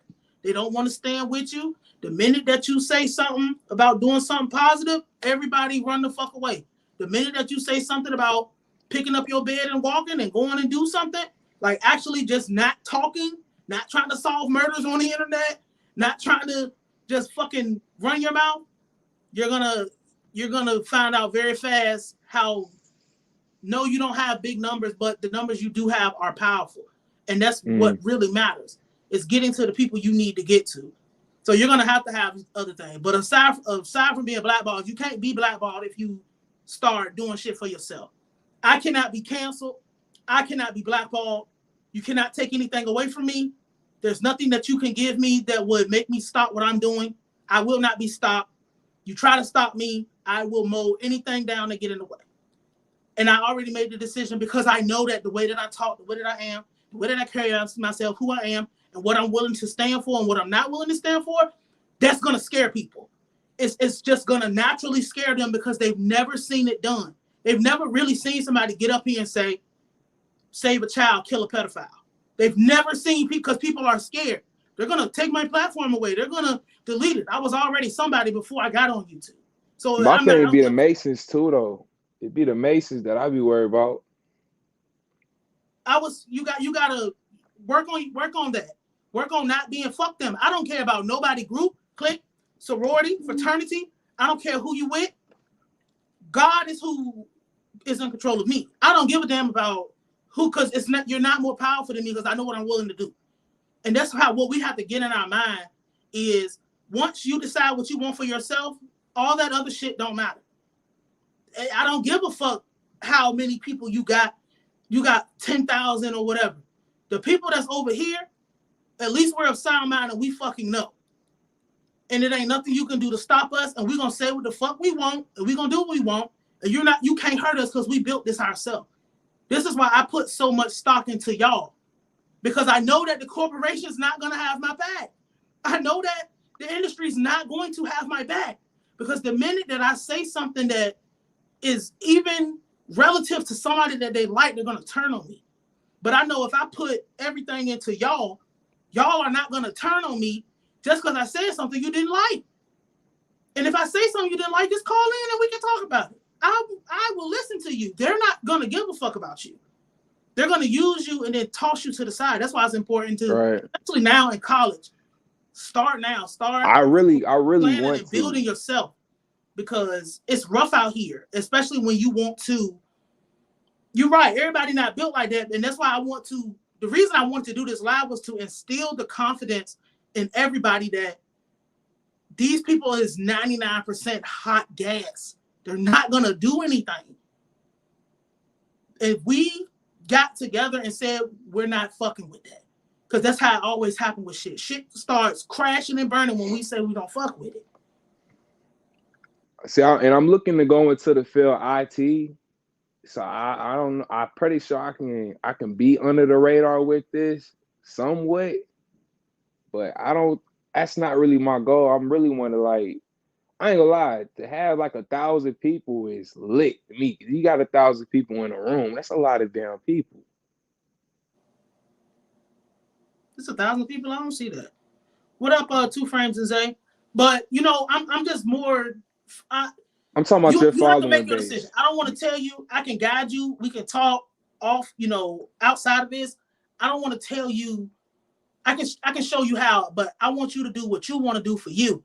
Because at the end of the day, that's what's going to matter. You don't want to be one of these old motherfuckers out here that tricked their 20s off, wasted their fucking life, wasted their time, and didn't accomplish shit because you was more focused on what everybody else was going to say about what you was doing, how everybody else was going to do it. Once you decide that you want to do something for yourself, that should be it. You work on that because they're not going to have your back. They're not going to take care of you. They're not going to take care of your family. They're not going to give a fuck about you. And they're not going to come and pick you up when you fall. They're going to expect you to fall. And then they're not going to say nothing to you, especially if you're doing what you're supposed to do. They're not going to say shit to you. And then when you fall, oh, I knew that nigga was gonna fall. It's a rough road, and you have to build yourself up every day. Yeah, but what about the employers though? You are every single day, and don't let fuck everybody and fuck all of them. It don't matter what they're a part of, who they think they is. They lean on that because they can't lean on the fact that we can get up here and you can come up here and say whatever the fuck you want on my platform. I don't care because I'm not dependent on this to take care of me because I was smart enough to know that this is not going. This is just the vehicle. What's up, Mariah? This is just the vehicle that I can get to instilling it in y'all. We can't let them take our confidence from us because that's all we're gonna have, and that's all that's gonna carry you some days. So you saying don't care about the future employers, just go at it. Don't care if I would they say, gonna possibly, depending on what you wanted to do. So if you was considering doing something like being a teacher or something like that, I'm in tech. I would not recommend this. What I'm saying is, whatever field you're going into, you make sure that if you're going into IT, that's something that it's not going to when you get into that kind of field. I have a degree in information technology as well and logistics. I don't have to worry about anybody saying something and that just being the end of my career. Right. Because I actually had to work to be certified. You got a trade. I am a trade. Like I have this trade. It doesn't matter what I'm not getting up here, kill white people, kill children. I'm not getting up here doing that. I wouldn't do that anyway, but I'm not getting up here being whatever, but I'm also not getting up here and lying. I'm not worried about if my job come across this because I'm not doing anything. I've never told y'all where I work. I've hinted at what I do, but I would never tell anybody what company I work for or none of that because that's a separate part of my life. I don't even get up here and talk about, after everything is out and you walk in the store and you see or you hear the commercial on TV, I don't talk about that stuff until it come out because it's no reason for me to bring any of that up. This is not their business. And you have to make that personal decision for yourself if you're willing to miss out on opportunity to say what you want. You built yourself, you got your certifications. I can say and do what I want because you can't take this from me. I can move how I want to move because you can't take it from me. So you saying after the certifications, then you can hit the ground running. I would say, I can move freely how I want to because this YouTube channel might make $5 a month, if that. But I'm okay with that because this is not how I pay my bills. Like I don't have to bend to the rule. It doesn't matter what's going on in the world. I don't have to talk about the news. I don't have to talk about nothing hot. I don't have to do nothing that I don't want to do because this is what I'm doing this because I want to. I'm doing everything because I want to do. But I made it a point that I was going to get myself to the point where can't nobody take nothing away from me. And that's a hard road to get to, but it's well worth it. Your mind change, your attitude change, everything about you change when you get to that point where, hey, I have secured my income in a way where this has nothing to do with this. This is this. I can move freely now in my spare time because I've secured this. You can't take it from me. It's like when you buy your car, you own your car. You're responsible for your maintenance. You're responsible for taxes if you live somewhere, you got to pay them, but it's your car. You don't have to worry about your shit getting repossessed. You own it. So stabilize yourself and then worry about all that other stuff. Because once you stabilize yourself, you don't have to worry about all that other stuff, if that's making sense. Right. So, shoot, in the meantime, I probably could just jump on platforms like yours.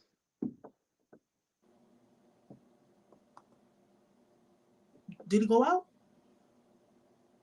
Hello? We can't hear you. Nayim. I can hear you now. Yeah. We can't hear you. No sound. We're going to give you a couple more seconds to get it together. Appreciate you calling in if I got to boot you. Damn. There you go. I can hear you. All right, good. Yeah, my bad. I'm not gonna be long, but I was gonna say, yeah. Into the meantime, I guess I'll come jump in live with you here and there, and find other platforms to do until, like you said, get my feet handled when it comes to my work, get my certifications and stuff in shape, and then once I got myself set up right there, I can just go do my thing. Sound good to me. Appreciate you. You're always welcome here. Yes, thank you for showing us how to do it. No problem. You take care. You be safe out there. You too. All right, we got Theo. Let's add Theo. My man Theo. Hey, is it too much background? No, we can hear you. I can hear you. Okay, because I didn't want to have to make everybody hear it. It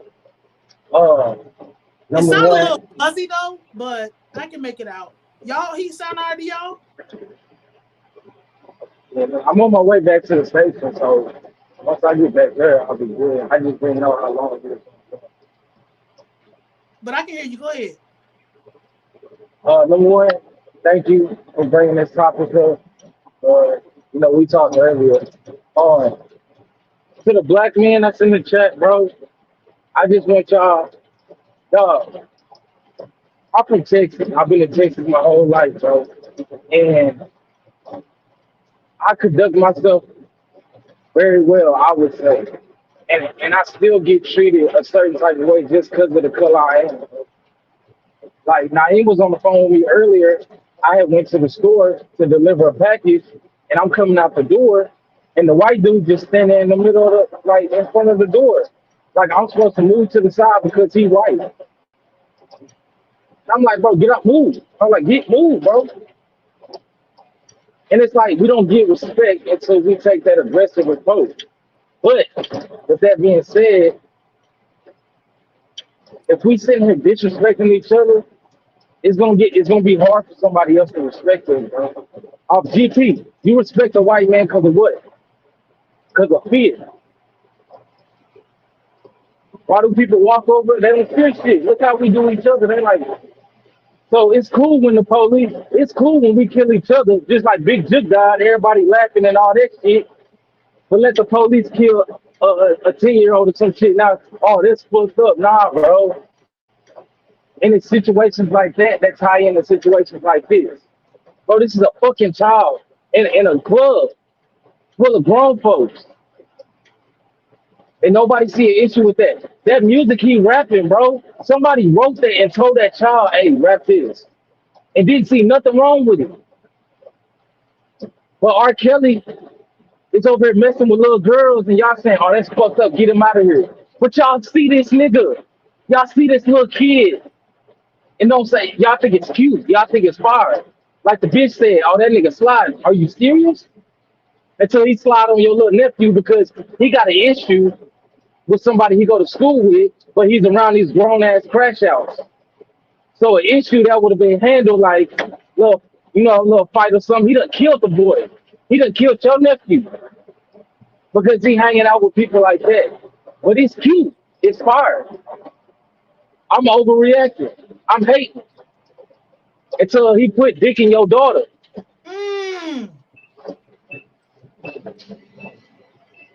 Or your daughter come on pregnant or some shit. Or worse than that, this nigga done took your daughter home and now these grown-ass men is touching your daughter. But it was cool. No, he just rapping. It's just entertainment. Okay. Shout out to USC for cash out. But you so fucking right. And that's my whole. I'm gonna wrap it up because it's my been past my bedtime. But you so motherfucking right. And it's all fun and games. Like, why do everything have to come to your front door for it to be a problem? Why do everything have to directly be in your house for the problem? Bro, I should not only care when it's somebody I know. I should care about anything that is wrong that has to do with really anything but a child. What adults do is their business, but I shouldn't only care if my nephew is affected. I shouldn't have to talk to motherfuckers crazy for them to understand that this is not right. I like, why don't we just handle it when it starts happening, or prevention is the best policy. We can talk about that tunnel thing another time, Wade. But why do it have to be, why do motherfuckers wait until 1 second on the doomsday clock to want to give a fuck about a situation? The first time R. Kelly did anything with an underage child, you should have clipped him. That should have been it. But and you had footage. Pied Piper. And what the fuck was the Pied Piper? A motherfucking freak in the village using music to lure children away from their parents to fucking slaughter. All of these niggas is Pied Pipers. The only difference is they Pied Piping your kids. They're not doing it for their children. They're there with their children all the time if they're there. And then motherfuckers like, they didn't ride on Young Boy when he said he wasn't big on fatherhood. Bro, every black man that had a child should have rose up and said and was like, no more. This is not it. We cannot do this. But niggas scared, oh now he rap good. He got connections. Fuck you and them connections. Give a fuck about that nigga right is right wrong. But you so right. I'm glad they don't want to say shit until that kid come home and he got a gun and shit. He talking about he gangbanging. Then he want to talking about rap music. We can stop, nigga. We told you that before that nigga grew up into a teenager. Now yo, that split on everybody that was in the car. We got a quadruple murder charge, 4 murder charges. Now you telling us we need to stop? Nah, nigga. And that's where we headed. Because we have pinpointed situations where everybody's supposed to agree just off knowledge. You supposed to, yeah, that's wrong. And niggas just passing them points up. Kaepernick, nigga, that was something simple. Like I told you, God probably feel like, bro, y'all ain't even supposed to be in that shit that long. Y'all did that to yourself. Like I said, like you said, girl with no action is pointless. And they can depend on that. That's why it's so goddamn hard when we get up here, and it's polarizing, and it's hard when we get up here and we're pushing back against it, even when heavyweights come at us. Because like I told you earlier, bro, I could have been rich already if I could shut my goddamn mouth. I could be rich already. They will pay me to shut the fuck up. But they know it don't matter what Nayim say right now, because people like Nayim, people that fuck with Nayim, ain't nobody listening to them lame niggas. Ain't nobody going over there with them lame niggas unless they talking about some crazy shit that everybody else talk about, unless they trying to do what everybody else doing. They can depend on the other side to not take action. Like they can depend on it. That's why it's no respect. That's why nothing's gonna fucking happen, because they know that we're outnumbered in the sense of them people over there. They don't care, and that's why I be like, get away from them, because they do not care. I am for division. We cannot be with them. You remember Cardi B ran to turn that music off when her daughter came in. You remember Drake didn't even tell us he had a child. He was forced to tell us, like, show us the kids. These are the people that's making the music that's fucking our children up, but their children don't have to live like that. And y'all putting stock in these motherfuckers? Come on, bro.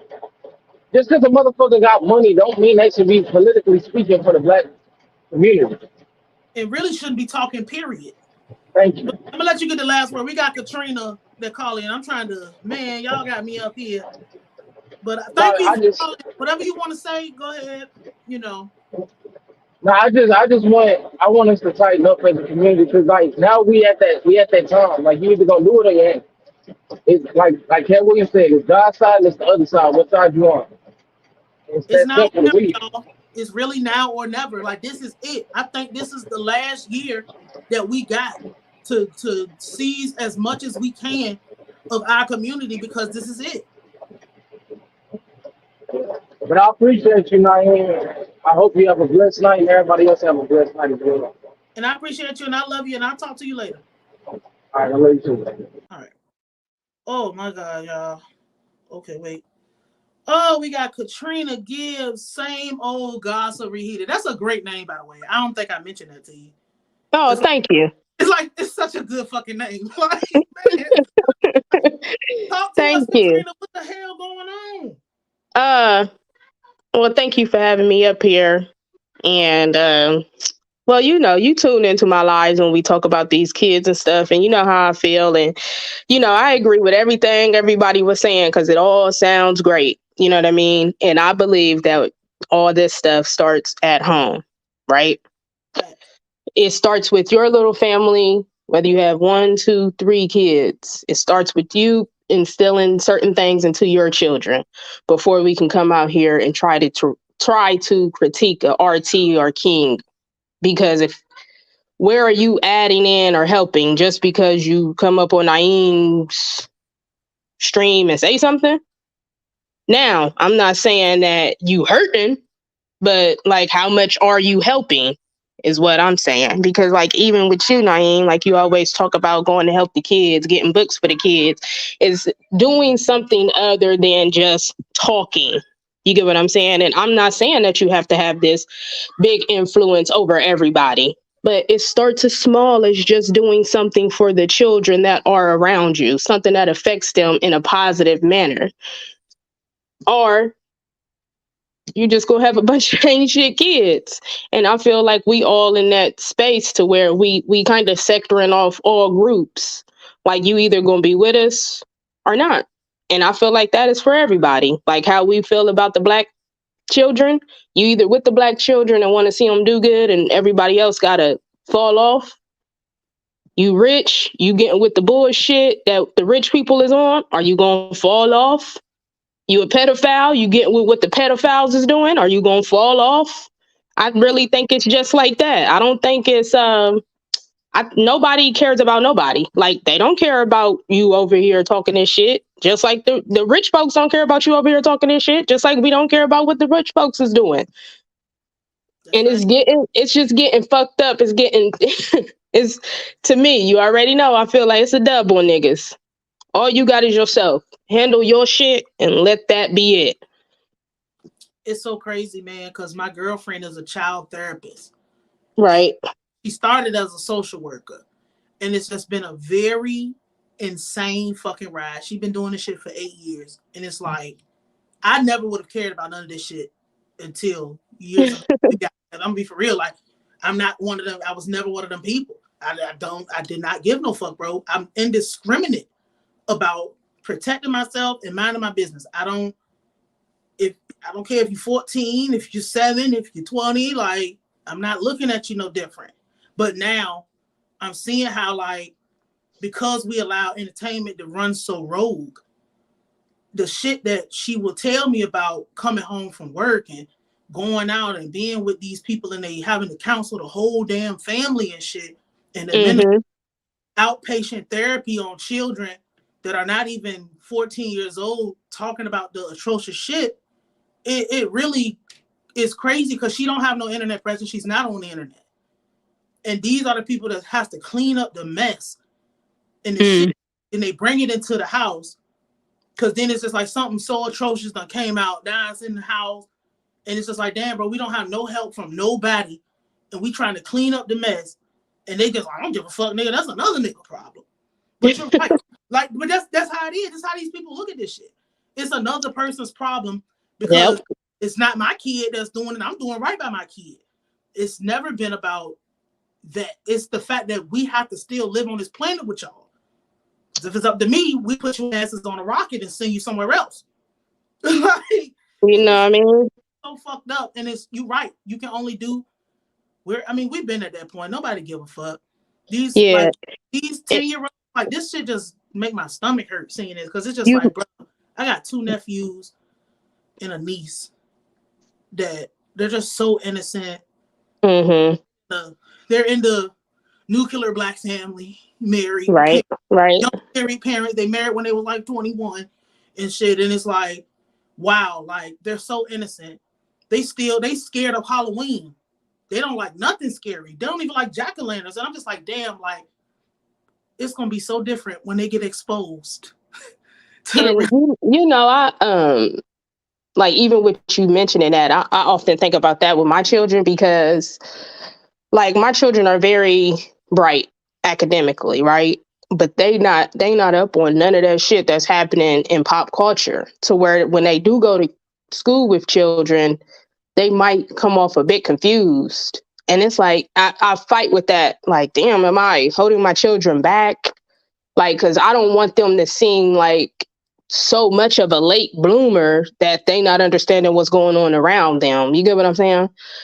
But at the same time, I'm like, I'm not trying to throw them out there to the wolves so quickly, because a lot of children are just gone. And my oldest is 8, my youngest is 6. And you can see, like,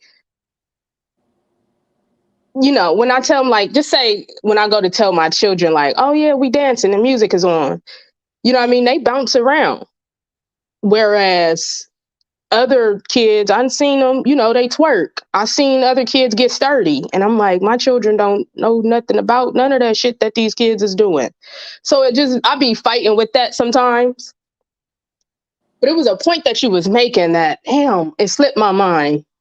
Because you was making a couple of points that I had wanted to touch on. Bring up something. I 100% feel you, because it's like being in a relationship with a person who was a social worker, counselor, outpatient therapist. The things that I'm not going to say she let slide, because she has to listen to it without reacting. That's one thing I learned to do from her, is like, don't react when things happen. Don't react when people say stuff, because that can change the whole mood. Yeah.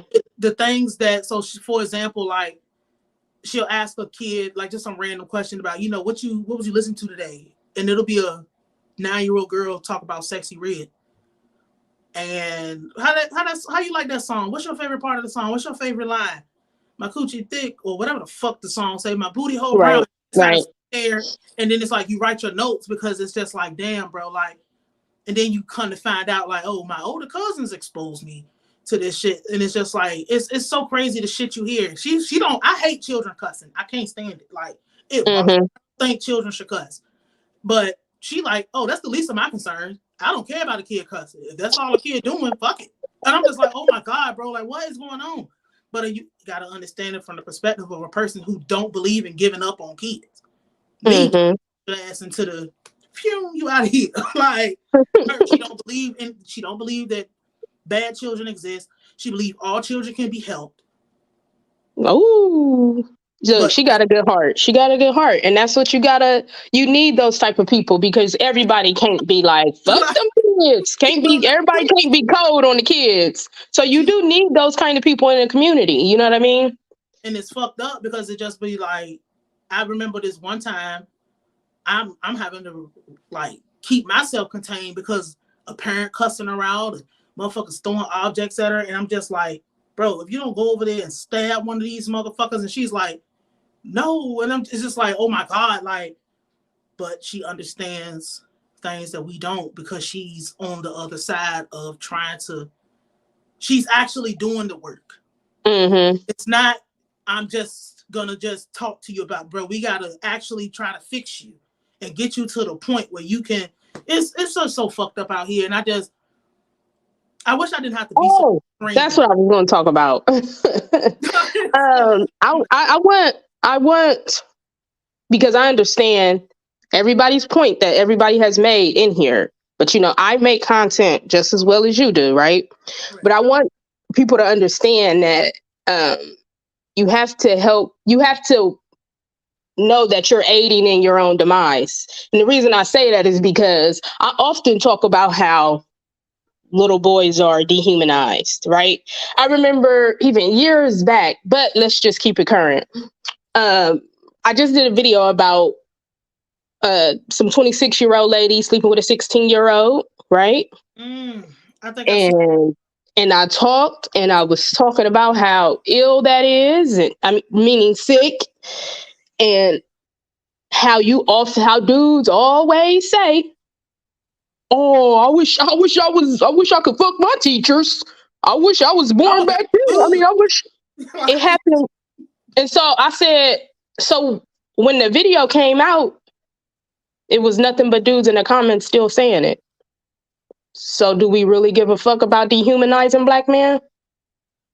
Because understand that dehumanization is literally, it's 2 steps before genocide. If I can dehumanize, I can attack your name. I got a video. It's a long, boring video about the destruction of black culture. Those be my best ones too, because I'm telling you step by step what's gonna happen, bro. First they talk about you in public. Then they talk about you in private. They start doing this shit in public. Then they start using the apparatuses against you. Then it's like you're not even human no more. Then you get completely objectified, and then it's okay to kill you. And people are not understanding that you don't get, like, it's already okay to kill you. When the police kill you because they had a bad day and they fear for their life, nobody's gonna defend you, bro. If I went to Washington, D.C. right now and a child tried to take my car and I shot that child in the head, nobody would give a fuck. Maybe your mama. And people are not understanding that I should never have to do that to a kid. I shouldn't have to do that to anybody. Shout out to Al Presto. Like, I don't think people are understanding it. You're not defined by how much sex you can or you can't have. But I realized a long time ago that a lot of people are so sexually charged up because that's the only thing that gives them some type of dopamine hit. It's the only thing that gives them some type of validation because that's the only thing they can control. Nobody bothered to teach them shit. They don't have anything going on. And the people that can teach them something, they make it so fucking impossible, or they want you to acquiesce to them instead of saying, hey, okay, if you want to learn from me, pay this much and I'll teach you. That's the easiest way to learn something, is just to pay for it. But oh no, I don't really like the way you gotta stop saying what you want on your YouTube channel. Because and even speaking on like that guy who's saying he wants to make content, like, once you start to make content, you'll realize how much people they can talk that talk, but people don't give a fuck. Cause I want to be honest, when you put this shit out, how many people really be sharing it? Knowing that they know how to share shit. No, my inbox. But soon as it come to you, here come motherfucking hemming and hawing around these buttons. I don't, how do you copy the link? I mean, and then where do I gotta put it at? No. As soon as motherfucking Future say, hey, share my new song, it's on the goddamn landing page. It's in your inbox. It's on your goddamn YouTube. It's like, what? And the reason I'm saying you got to really care about what you're saying, because every video you drop, it's going to be more people telling you that they don't give a fuck. They don't care about what you're saying, what you're doing, how you're trying to change the community. I remember back in the day, I wanted to do a video about dudes that get abused, and every dude that responded to me with laughter. So I said, "Oh well, letting that girl hit you, I would nothing. Like, stop." Even dudes was telling me like, "Yeah, my baby mom used to beat my ass, but I left her alone." And they would laugh with it, and I'm like, "That's funny to you?" I'm really trying to, like I said, like treat them like a human, like you a battered spouse. You're literally you're a victim. And they all just kept laughing. I said, oh, niggas really don't care. And that's sad. I couldn't find anybody who was like, yeah, this is wrong. Nah, I don't give a fuck that she a woman. This is wrong. It was just like, oh nah, it's cool. I mean, I moved on from it. Like, oh, okay. You moved on from it. You didn't deal. And that's what I'm saying. They've been conditioned and tricked into thinking that these behaviors okay. It's okay for a 16-year-old boy to have a 32-year-old baby mother because he's a boy. And it's just like, no. I did, and when you brought that up, I did a video on that exact topic when I used to be in the library, and nobody said nothing. As far as sharing it go, it's funny because like I can't even see y'all fucking messages. My inbox is so fucking full all the time. I can't even get to now they got it where you can split the shit. So I'm trying to put people in folders. It's so crazy because my thing is, bro, if you don't send me $1, that's fine. Share the fucking show. if you really give a fuck about, I don't give a damn if it's your grandma and your aunties on whatever platform you use. Let people know that there's somebody out here that's riding for them, that's not scared to go against no corporation, nobody, nothing, because there's nothing they can do to me. We're not walking out here with fear, bro. We're doing this so you can share it, because maybe you are scared to speak up. And I'm not going to beat you down for being scared. If you're scared to speak, I'm speaking. Let people know that somebody's talking for them. Because don't get on this motherfucker, because I'm still bitter about no negative news November. I'm bitter about it. Because everybody that, oh, I love you, Ayo. Oh, I fuck with you, Ayo. I fuck with y'all got going over there. I fuck with you conversations with me. I put the shit on WeTransfer. I have a WeTransfer sponsorship. Never came out and said nothing. I don't pay for that. It's free for premium. I put something up there, it's there forever. I could put a password, a paywall, anything. I made sure that commercial, there was no, WeTransfer is going to work no matter what. If you have a shitty internet connection, the link will still kind of work. But as long as you can click the link, it's going to work. One of them motherfucking famous niggas talk about, I tried to download it and it didn't work. It must be something wrong with the link. So you're going to tell me it's something wrong with the link. Software that every industry professional, niggas love Eminem dick so much, the same program that Eminem uses, that every industry person uses to share music and to send files, is you don't have to pay. You don't have to log in. You don't even have to log in to get a link. You can just send files if you want to. You don't have to. You're gonna stand here and lie. And then niggas, as soon as something bad happen, you running over the fucking Supremely Black, you're running over to Poe, you trying to figure out how many fucking kufis you can put on to like, it's so crazy how many dashikis and goddamn hotep things you can figure out when those people existed the whole time. You didn't respect them because it's not sensationalized to you. Those people gave up their whole livelihood to stand here for you, and you only give a fuck when niggas is beating you in. Have these people back. So when something is wrong, you got somebody to have your back.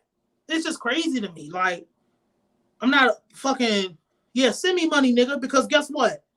I ain't doing this. This shit costs money to do. I gotta pay for StreamYard. I gotta take time. I'm supposed to be sleeping. Exactly right. I got an idea about. I got an idea that I'm cooking up that I gotta make, because it be blowing my mind when I see people who got it.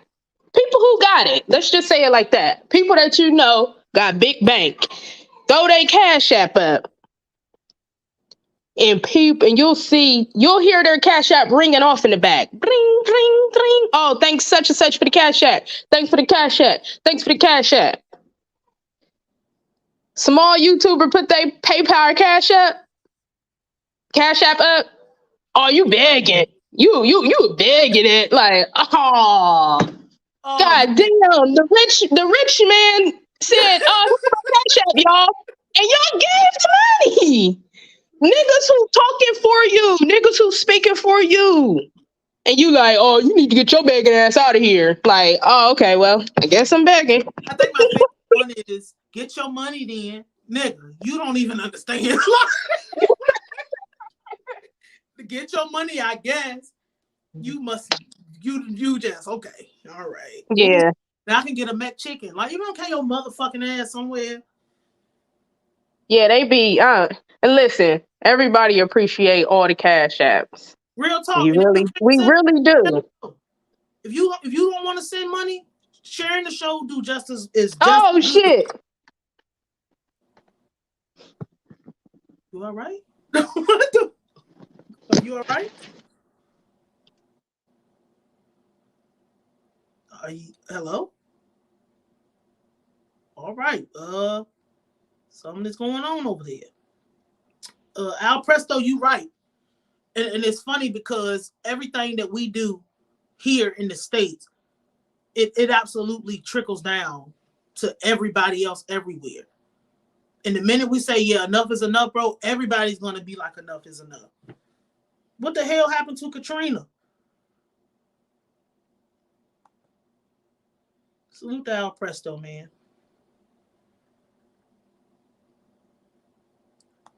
What did it say? Okay, this is a private jump.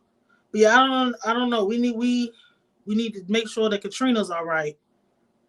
Her channel is Same Old Gossip Reheated. Okay, she dipped out. But appreciate you for coming on, Katrina, because I've been on this motherfucker for 2 hours. It's yeah, she dipped out. So I'm happy. She must have lost service. I think she was cooking. I don't know. But we're gonna check on her, make sure she good. But yeah, man, I appreciate y'all for coming in. This is why I like to do this, so y'all can come up and speak y'all piece and talk, and it not just be in the comment section and stuff. I'm gonna catch up on the comments later. I think my girlfriend was somewhere up here. She ain't put nothing in the chat, but that's okay. Don't put nothing either if you still here. But man, I appreciate y'all. I love y'all. We gotta take our shit back, bro. They trying to kill us. They trying to kill us all off.